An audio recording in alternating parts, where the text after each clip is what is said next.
We could soon finally see a breakthrough in a nearly 8-year struggle to get patients legal access to medical cannabis here in Georgia. 11 Alive's Bobeth Yates spoke today to one of the companies preparing to provide medicine that the families say they desperately need. She joins us live from the state capitol.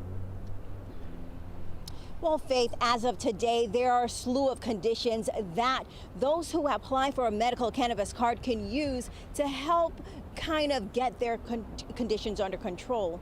But there have been no avenues to actually get that medicine, but that may soon change.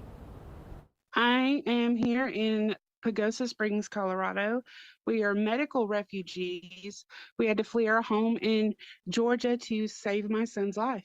Angel Weaver says after her son Dylan was given hospice, she could no longer wait on the state of Georgia to pass medical cannabis regulations, and instead they packed up and relocated to a state where they could legally get the oil. Oh, it was a waiting game. It was still illegal for me to go out and purchase it because you can't purchase it in Georgia, so I would have to cross state lines, break state law, break federal law. But it appears patients here are coming one step closer to gaining access. The Georgia Access to Medical Cannabis Commission met this week to discuss the rules that govern the agency and allow THC oil to be cultivated, packaged, sold, and tested and tracked from seed to sale in Georgia.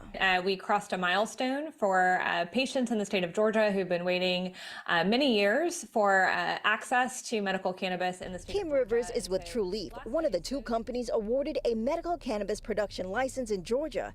She says the rules are similar to those in other states.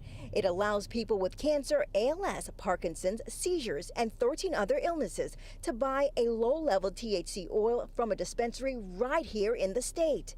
And once the rules and regulations are finalized, True Leaf believes it will be ready to take immediate action. Two of our stores are ready to go and are looking forward to being able to submit those applications officially and for them to come and do the inspection so that we can open our doors and begin to serve patients. Now, Botanical Sciences LLC is the second company authorized to produce the medical cannabis in the area. They also tell me once the license and rules have been finalized, they are too ready to open their doors in several locations throughout the state. Live in Atlanta, Bobeth Yates, 11 Alive 2. And there's been a lot of interest on this, especially on our website. Tonight, we're taking a closer look at why it's taken so long for medical cannabis to get to this point here in Georgia. As we know, traditionally, Georgia has been a conservative, what they call red state. You're listening to attorney James Walker. He lists one of the reasons for delays as hesitancy by state leaders worried about their voter base, with Georgia historically being more conservative. Legal challenges from companies involved also took time to sort out, and Walker explains there's been pushback from those against legalized medical cannabis that caused delays, and lobbyists from both sides fought to influence legislators and before ultimately the governor could sign off on the legislation.